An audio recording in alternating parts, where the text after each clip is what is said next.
इस बच्ची को देखिएगा, इसका नाम है कदीरा बानो। ये बस 4 साल की थी और पिछले 4 महीनों से रेबिस के खिलाफ जिंदगी और मौत की लड़ाई लड़ रही थी। बट अनफॉर्चुनेटली ये उस लड़ाई में हार गई। कदीरा कर्नाटका के देवानगिरी की रहने वाली थी, लेकिन 27 अप्रैल 2025 को जब वो घर के बाहर खेल रही थी तभी उसी की गली के कुत्ते ने उसे बहुत ही बेरहमी से काट लिया और 4 महीने बाद यानी अगस्त 2025 को कदीरा हमारे बीच नहीं रही। द इकोनॉमिक टाइम्स के हिसाब से 37 लाख डॉग बाइट्स हर साल होती हैं, यानी 10,137 डॉग बाइट्स पर डे होती हैं। इससे मरने वाले की संख्या मैं आपको थोड़ी देर बाद बताऊंगा, क्योंकि बाद में बताना ही ज्यादा बेटर होगा। लेकिन आज के समय पर आए दिन इंटरनेट पर डॉग बाइट्स की खबर बहुत ही ज्यादा कॉमन होते हुए जा रही है। डॉग्स बहुत ही ज्यादा खूंखार होते हुए जा रहे हैं। बच्चों पर, बूढ़ों पर, लोगों पर दिन आए दिन वो अटैक पे अटैक करते जा रहे हैं। और इससे परेशान होकर 11 वर्ष 2025 को सुप्रीम कोर्ट ने सुओ मोटो ये ऑर्डर पास किया कि दिल्ली एनसीआर के सारे स्ट्रे डॉग्स को शेल्टर में शिफ्ट करना पड़ेगा, और वो भी मात्र 8 हफ्तों में। लेकिन ये बात जैसे ही पब्लिक में पता चली तभी लोगों ने सुप्रीम कोर्ट के खिलाफ और डॉग्स के सपोर्ट में प्रोटेस्ट करना चालू कर दिया। और जैसे ही प्रोटेस्ट चालू होता है, इंटरनेट फिर से 2 हिस्सों में बढ़ जाता है। एक ऐसा हिस्सा जो सुप्रीम कोर्ट को सपोर्ट कर रहा था और दूसरा जो डॉग्स को सपोर्ट कर रहा था। लेकिन क्या डॉग्स सच में इतने खूंखार हो चुके हैं, या फिर सुप्रीम कोर्ट का फैसला सच में इतना वाहियात है, या फिर सच्चाई एक्चुअल में कुछ और ही है? और आज का यही सवाल है।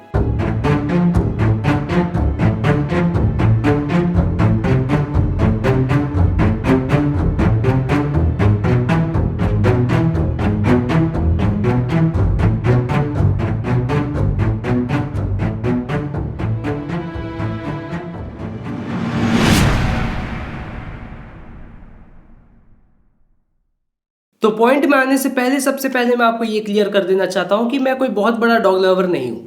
मैं ऐसा नहीं हूँ कि कुत्तों को देखते साथ उन्हें बच्चों की तरह प्यार करने लगूँ, या फिर मैं ऐसा भी नहीं हूँ कि कुत्तों को देखते साथ मैं उन्हें ईंटा पत्थर चलाना चालू कर दूँ।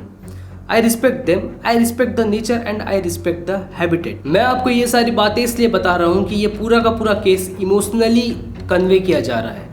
इस पे फैक्चुअल और पॉइंट्स के हिसाब से कोई भी डिसीजन नहीं लिया जा रहा, इसलिए हम ये पूरे वीडियो में फैक्चुअल और पॉइंट्स के हिसाब से ही ये सारे डिसीजन और ओपिनियन रखेंगे। सबसे पहले हम कुछ डेटा पे नजर डालते हैं।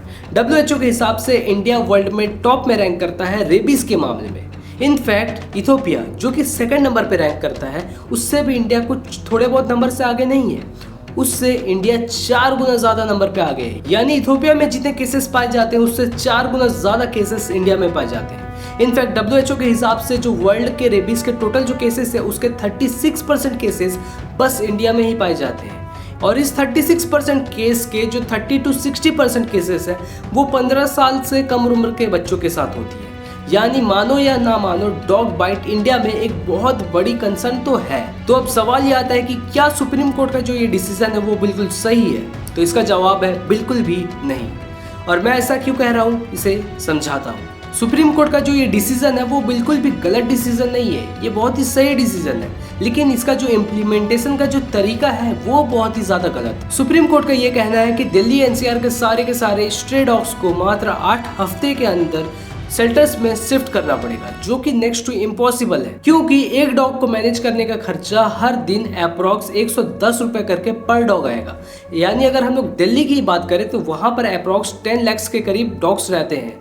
तो उन सारे डॉग्स को मैनेज करने के लिए हमें हर दिन के 11 करोड़ रुपए खर्च करने पड़ेंगे। इस देश में जहां गायों को माता माना जाता है और गौशाला के ऊपर बहुत ही सालों से चर्चा की जाती है, लेकिन आज के समय में भी गौशाला से इतनी मैनेजमेंट करने के बावजूद भी वहां से हमें भूखमरी की वजह से गायों की मरने की खबर आती रहती है। इनफैक्ट IIT मद्रास का ही अगर हम लोग केस ले तो ईयर 2020-21 में IIT मद्रास ने 188 डॉग्स को कैप्चर किया था, और ठीक 1 साल के अंदर ही अराउंड 30% डॉग्स की डेथ हो गई। इसके बहुत सारे रीजंस बता जा रहे हैं कि प्रॉपर हाइजीन मेंटेन नहीं थी, सैनिटाइजेशन मेंटेन नहीं था। लेकिन PFCI के जो फाउंडर हैं अरुण प्रसन्ना, उनका ये मानना है कि डॉग्स को कन्फाइनमेंट में रखने की वजह से उनके ऊपर बहुत ही ज़्यादा स्ट्रेस और ट्रॉमा पड़ा, जिसकी वजह से जो डॉग्स 14 साल तक जीने वाले थे वो मात्र बस 1 साल के अंदर ही मर गए। लेकिन सेकंड थिंग जो मैं ये डॉग लवर्स से पूछना चाहता हूँ कि तुम सच में डॉग लवर्स हो या फिर ब्रीड लवर हो? क्योंकि अडॉप्टेशन की अगर बात आती है तो वहाँ पर स्ट्रे डॉग्स तो हमें कहीं भी नज़र नहीं आता अडॉप्ट करते हुए, बस ब्रीड पे ब्रीड अडॉप्ट किए जाते हो।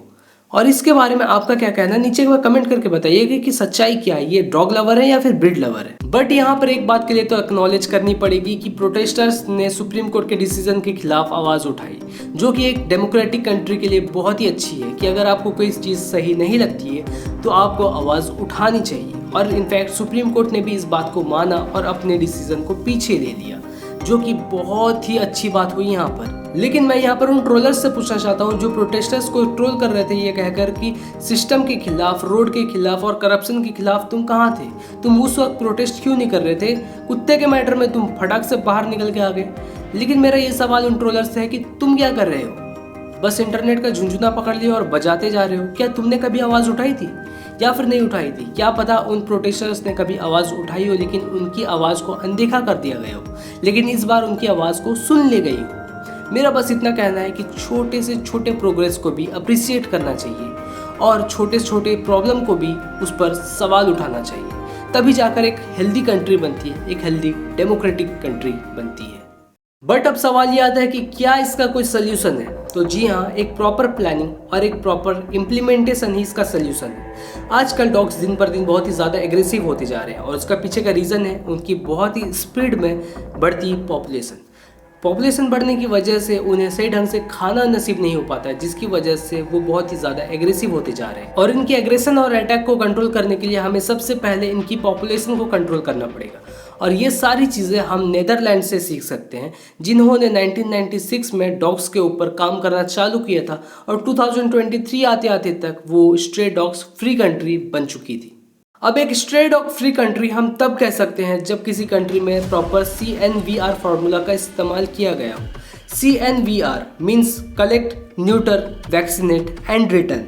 अब यहाँ रिटर्न इसलिए ज़रूरी है क्योंकि डॉग्स एक टेरिटोरियल एनिमल होते हैं, उनके एरियाज फिक्स होते हैं, वो वहीं खाएंगे, वहीं रहेंगे, सब कुछ वहीं करेंगे। लेकिन अगर हम एक एरिया के डॉग्स को कम्प्लीटली अगर अचानक से ख़त्म कर देते या फिर हटा देते तो वहाँ पर एक वैक्यूम स्पेस जनरेट हो जाती है।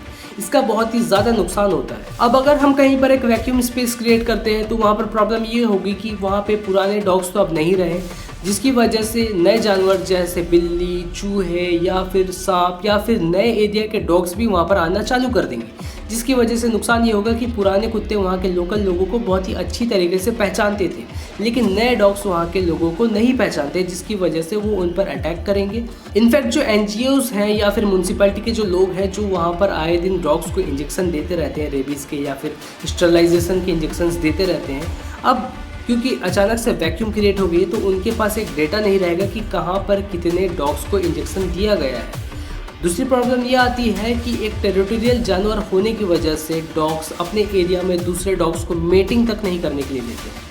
अब क्योंकि वहाँ पर एक वैक्यूम क्रिएट हुआ है जिसकी वजह से एरिया भी बढ़ गई है, अब वहाँ पर नए डॉग्स आएंगे, वहाँ मेटिंग करेंगे, वहाँ पर पॉपुलेशन बढ़ेगा। इनफैक्ट एक लिविंग ऑर्गेनिज्म की एक टेंडेंसी होती है कि अगर उसे एरिया ज़्यादा मिलता है तो वो अपने हिसाब से, एरिया के हिसाब से पॉपुलेशन को बढ़ाना चाहेगा। तो ये बहुत ही एक बेसिक सर्वाइवल इंस्टिंक्ट है जो हर एक लिविंग ऑर्गेनिज्म में पाई जाती है, जिसकी वजह से डॉग्स की पॉपुलेशन घटने की बजाय फिर से और बढ़ने लगेंगी। और क्योंकि अब बच्चे डॉग्स भी होंगे तो अब और डेटा नहीं रहेगा कि कौन वैक्सीनेटेड है कौन नहीं है। इस चीज़ को हम जयपुर के एग्जांपल से बहुत ही बेहतरीन तरीके से समझ सकते हैं। 1990 में जयपुर में बहुत ही मैसिव अमाउंट में डॉग क्यूलिंग और डॉग रिमूवल किया जा रहा था। बहुत दिनों तक तो सिचुएशन कंट्रोल में रही, डॉग की पॉपुलेशन भी कम रही, लेकिन अचानक से बहुत ही मैसिव अमाउंट में डॉग की पॉपुलेशन वापस से बढ़ने लगी और जो रेबीज से जो डेथ थी उसकी भी क्वांटिटी में बहुत ही ज़्यादा इजाफा देखने को मिला। लेकिन जैसे ही CNVR का इस्तेमाल किया गया वहाँ पर सडनली 23% से डॉग की पॉपुलेशन को डिक्रीज देखने को मिला और जो डेथ जो हो रही थी रेबीज की वजह से वो तो पूरी की पूरी जीरो हो गई। रेबीज की डेथ से ज़्यादा तो हर दिन इंडिया में रेप्स और मर्डर हो जाते हैं, लेकिन यहाँ पर प्रॉब्लम ये नहीं है कि इस सारी चीज़ों के ऊपर लॉ नहीं है या फिर डॉग्स कंट्रोल के ऊपर, बर्थ कंट्रोल के ऊपर, इन सारी चीज़ों के ऊपर लॉ नहीं है। सारी चीज़ों के ऊपर लॉ है इंडिया में मौजूद है। CNVR, animal birth control, animal rights, सारी चीज़ें इंडिया में मौजूद है, लेकिन प्रॉब्लम ये है कि इम्प्लीमेंटेशन ही नहीं है। इंडिया में सारे के सारे शेल्टर्स गंदे पड़े रहते हैं, म्यूनसिपालिटी वाले ध्यान नहीं देते, उन्हें प्रॉपर ट्रेनिंग नहीं दी जाती है। इन सारे मुद्दों के ऊपर तो किसी का ध्यान भी नहीं जाता कि ये कोई टॉपिक है, फालतू वाले टॉपिक है ये सब बात करने के लिए। ये सारे मुद्दे को कोई मुद्दा समझता ही नहीं है। प्रॉब्लम यहाँ पर ये है कितनी बड़ी प्रॉब्लम बन सकती है डॉग्स की अगर ये सारे के सारे मुद्दों के ऊपर सही ढंग से ध्यान नहीं दिया गया। और हम नीदरलैंड से बहुत ही बेहतरीन तरीके से सीख सकते हैं कि कैसे इन सारी प्रॉब्लम से निपटा जाए और कैसे इसे ख़त्म कर सकते हैं। और आज का ये वीडियो भी मैं यहीं पर ख़त्म करता हूँ। अगर आपको आज की ये वीडियो पसंद आई तो इस वीडियो को लाइक करिए, नीचे कमेंट करके अपनी राय ज़रूर बताइएगा। और ऐसी और भी सारी वीडियोस देखने के लिए और मेरे साथ जुड़े रहने के लिए इस चैनल को प्लीज़ सब्सक्राइब करिएगा। और अगर आपको ये देखती हैं कि किस तरह स्टूडेंट्स के साथ ज़्यादती हो रही है, किस तरह उन पर अत्याचार किया जा रहा है, तो ये वीडियो ज़रूर ध्यान से देखिएगा। मैं आपसे मिलता हूँ सवाल की अगली वीडियो में। तब तक हंसते रहिए, मुस्कुराते रहिए और पूछते रहिए सवाल, क्योंकि खामोशी बदलाव नहीं लाती। जय हिंद।